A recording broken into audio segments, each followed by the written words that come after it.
قابل احترام اس لیے ہے قمر رشید صاحب اور اسرار صاحب، چونکہ جنرل حمید گل صاحب کا ایک جو ہے وہ یہاں پر آزاد کشمیر کے حوالے سے، اس پار کے کشمیر کے حوالے سے، پاکستان کے حوالے سے، یعنی ان کی خدمات کو وہ ناقابل فراموش، ان کو کوئی جھٹلا نہیں سکتا۔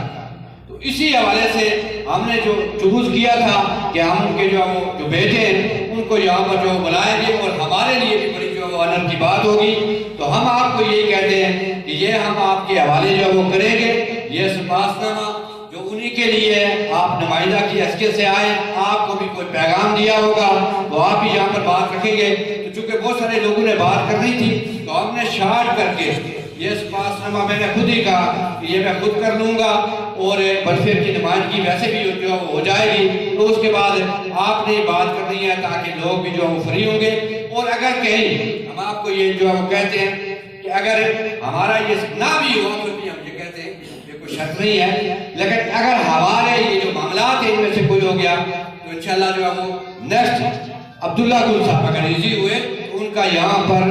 پرتپاک استقبال بھی ہوگا، اور بڑے شاعر شان انداز میں ہم ان کے جو مشکور بھی ہوں گے، اور یہاں پر جو وہ شکریہ بھی ادا کریں گے۔ وبا علینا الا البلاغ۔